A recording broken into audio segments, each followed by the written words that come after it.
laakii maqaa keenya nun xureessina. Warri beekallee haa ta'u beekaa biraa itti akkas gootan. Mucaa ati akkasitti qabdanii isin darartan san isin ilmaan abaariti beeta ilmaan diqaaltota isin buriidha beeta kosii gubbatti biqiltanii banjii waan sanyii namaa ilmaan gudeedan hin dhalatini beete warri akkas nama gootan sun ijoollee qabdanii akkas gootan san siigale garuu mootu nuti warri haadha fi abbaan safuun nu dhalche siigale warri gosa keenya beeynu warri abbaa keenya beeynu warri akaakoo keenya beeynu warri gosa keenya ibidda balbala keenya beeynu siigale qaanfannee duunee jirra isin wajjin wallahi siigale tokkoon keessan hin jirtan viyuma warra nama akkas godhuusan yoo argitan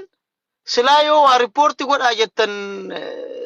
girrisaakii rabbitu horii isin godhe sabiskiraayib yookaan foloo gootanii Oromoon waa beeka Oromoon hayyuu qaba Oromoon maal qaba jetta hayyummaan Oromoof Oromoo wal ajjeesu akka ilmaan adurree wallahi an goota Oromoo tokkocha ka diinni ajjeese goota Oromoo ka tokkocha diinni qabee booji'ee isa tumen agarre Oromoon akka ilmaan bashurreeti ofii wal nyaata hundisa tarii ati kosii gubbatti dhalattet safuu malee dhalattet siigale ilmaan haadha jala fidan jedhanii laal ilmaan safuun been amma Arsii naannoo Diidaa kanatti bakkaan itti dhaladhette jechuudha siigale warra Arsii bahaa keessatti bakka ofiit irraa kaataa beeta biyya teennatti siigale warra faazariititti ijoollee baalagee qoshaashaa safuun eegganne tanamaaf nama ollaaf ollaa fira walitti durtutanniin tan maal akka jedhaniin beeta guddisa baddee ilmaan haadha jala fidan ilmaan diqaaltota gara yaateen beeyne faa jedhaniin warra faazariititti buruurrii jedhaniin qoshaasha osoo ji'a sagalin gahin dhalatte baalagee wallahi tanniini isini waan qoshaasha ilmaan gudeedan hin dhalatin waan taataniif miskiina darartan warri ati Arsii whatever you the cave ka Arsillee jettee Harargee darartu ka Harargeellee taatee Walloo darartu ka Walloos taatee Jimma yookaan maal darartu ijoolleen baalageen nama isinitti himuu dhabameemi jidduu kanatti kutaa sadi bicha qoshaashni ijoolleen baalageen siddiin haadha abbaa malee dhalatte karaa Suudii kanatti ijoollee sadi qofa ijoollee kutaa sadii yaatu tokkoffaan Arsii baalageen yemacarrashaan wasayni ka haadha fi abbaan abaartee ardaan abaaree biyyaa yaa'u ijoollee Arsiiti karaa san gubbatti ka lammaffaa Hararge ka sadaffaa Wallo osoo mee miskiina karaa deemu miskiina tiyyaafuu hin nyaadhamoo hin nyaadhu garaa kiyyattu waan nyaatu hin qabne mee maal jettaniitiin hin qabdanii darartan tarii bar yoona namni sun bar qarshii yulaal hin qabu waan ittiin karaa baharaa ce'ee akka keessan hatee janaajjaneen deemu eegale namni sun qansiraa dalaget biyyarraa Jibuutii dhaqet Jibuutitti mootu yeroo beerri Sumaalee kuduraa bitattu timaatimiif dinnichaa bitattu dinnichaa baadhatee haga manaa geessefit shilingii 5 fi birrii 2 walirra kaayatee doonii kafalatee karaa san ce'ee deemaa jira bar kaayyoo qabaaf nama adda deemu tokkocha isaa addatti argitanii darartan malee kophaa isaa wallahi nama kaayyoon qabne osoo taate fedhu qabamne fedhu dhiifne jedhee jechaadha kophaa isaa deemee bar kophaa isaa nama 50 taatee deemti ijoolleen kaayyoon qabne garuu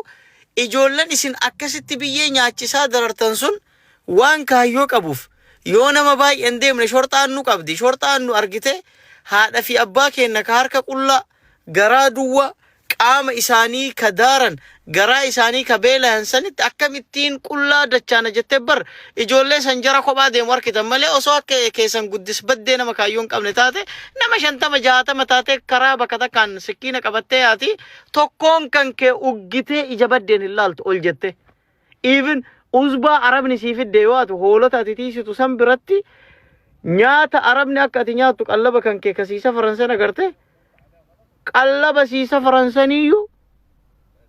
hin kennitaaf fuute because waan sodaattuu taataniif waan gadhee taataniif waan qoshaasha dabeettii taataniif isa miskiina karaa deemu kuni eebi isiniif jecha akkatti annama keessa gadi bahu dhabe wallahi bakka geetti mana nyaataa takka oggoo seenende ኪያሮ ቆይ ምን ነክቷችሁ ነው እናንተ ልጆች እኮ እየተባሉ ነው ጀተ ሀበሻነት አርግሲፍት እጆለን ሀበሻነት አገርሲፍት ኩን ስልጤን ጉራጌ ነምን መርትነት ተገ ያ ኪሲኝ ወጂን ቃንፈኔ ዱኔ በር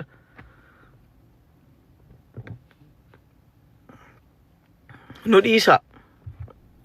haram ilman haramu tajedhan sanni akkumare fisinin jedhesan galgala kana ijolle wallo takka nama lama qabanit sikkomando tumal no godhe jedhi diqala haadharo sikkomando akkasiin jirtu yoo sikkomandummaan akkas ta'e an sikkomando miti sikkomando kee fudhu badiin qiletti alfalligo yoo harargummalleen akkasitti wal dararuu keessan taate an falligum oromummaa isi wajjin wallollee tahuun kan kee yoo wal dararuu warrakkisuu oromoo miskiina garaa ofiiti fuwaan nyaatuun qabna san ati qixxaa arabni sii biteen achi teettee nyaattee achi araba ijoolletti taphattan taate hin barbaannu oromummaa akkasii isin faana deemaa qilee dhaqa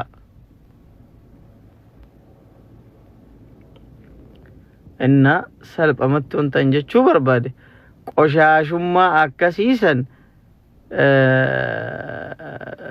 fudhaatii bakka beetanitti ganda keessanitti gala mee akkana naa godha thank you Susan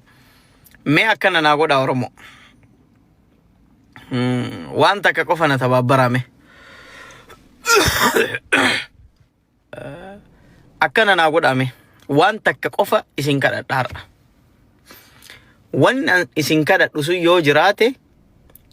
mee ijoollee karaa su'uudititti ijoollee karaa deemtee darartu san video jaraa yoo argitan gizee jarri ijoolleerra dhadhaabattu san screenshot godhaati akkaawuntii jaraa waan maraa jara qindeessaa fidaati post goone maatii jaraa gaafanna yoo naka obboleettii isaa gudeedee obboleettii godhee yookaa machaa'ee galee haadha godhee yookaa ka adaadaa faa gudeedee yookaa intala abbeeraa faa gudeedee ardaan abaaree biyyaa yaatetu waan akkasiisan dalaga miskiina irratti waa dhageettani yoo ijoollee wanjalanyoota ajaa'ibaa taatee jarri hin mul'atin mee fidaas yeroon ammaa kun immoo akka malee teknooloojiin tolee waan jiruuf jecha suuraa jaraa barbaada warra ijoollee karatti qabdee darartutan hunda jaraa post goonet takkaan ganda jaraa iyyaafannet report goon finfinneerraa haga ganda jarri itti dhalatteetitti gaafuma san gaafa finfinnetti gadi buute federaalli qacam nageetti achi booda takkaan likkii galti hundi si jechuu wallahi yookaan immootu warri dubartii babbareeddulleen janaajjanaati ijoollee karatti ijoollee rakkiftutan aaditti ergitan hin janaajjantan suuraa jaraa irraa fuutan si jaaladhe jettaniin ganda isaa itti himtan hin gaafattan ganda kee itti himta ganda isaa sirrii gaafatta achi booda nutti as fida qoonsilaa Suudii Arabiyaatitti erginet qoonsilaan Suudii immoo federaalatti achi gadi ergaa nageetti achi booda raanyam waraqaan jala barraa'ee ganda isaatitti maatii isaatitti eeggamanii gaafa inni dhufe maatii isaatitti itti kenna sigale so akkana godha hundi keessanu wallahi godha machooftu qoshaasha ani yoo machaa'illee tokkummaa Oromoo wal jaalala ilmaan Oromoo ijoollee hiyyeessaa karatti gadi yaatee baalageen qoshaashan diqaalan akkasii machooftas jalaan jettu tun karatti rakkisaa jirtuuf sagalee tayaa jira. Ilmaan haadha raawu. Hin machoofte maal rakkoo qabare? Machaa'uun min chagiraallo. Ati machoofte tiiktookii gubbaa baatee miskiina gubbatti hin fincaa'in malee tiiktookii gadi baatee maqaa Arsii, maqaa Harargee, maqaa Walloo jedhu irratti hin fincaa'in malee as gubbarra baatee bakka xahaara sheekonni daawwaa irraa itti gootu warri miskiina gargaaru asirraa itti gargaaru gubbarratti asitti dhuftee fincooftee hin najisin malee maal rakkoo qaba? Machooftee mana kee qollofattee yoo ciifte. Kiyaarin qaanisuu keetii machooftuu ምናምን jettee oh my god bro. شوف akkana dhuinee machoofna laal sitti agarsiisa laal شوف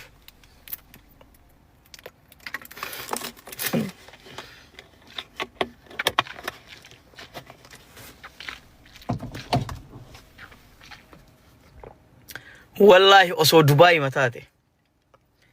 qoshaashadhan baktii akka teessanii tana jechuu islaamotummaan isinidha. View mul'ata biyyaa balleessitan jedhanii Dubaayin busheessite hidhamtee hidhamtu osoo Dubaayin keessa taatanii.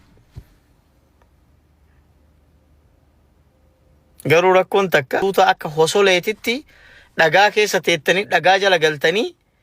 miskiin har'arraa boru arga jedhu darartan ilmaan zinaa qoshaashota. So akkasii arabuma tokko namni tokkochi of kennee osoo shorxatti waamee takka guyyama takka achi harsiisee bar nageetti tarti. Ka miskiinallee kasituman yaadadhu.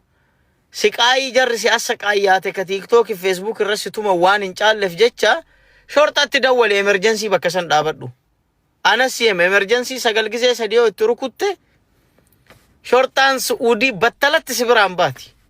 Itti agarsiifta.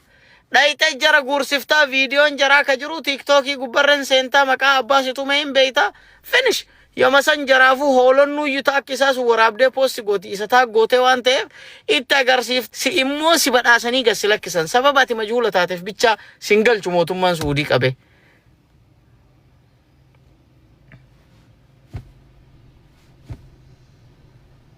Okay. Kana waan taateef ijoolleen isin garafanillee itti yaadaa ofirra hin sodaatina.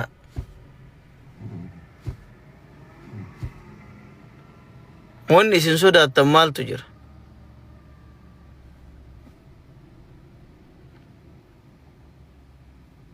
Anna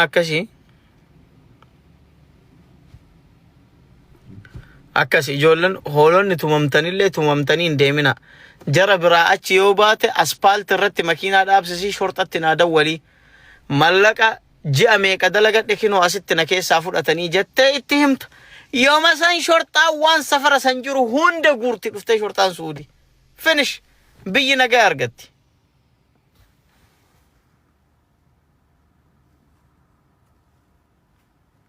Siigale. Akkas godhaa ijoollee.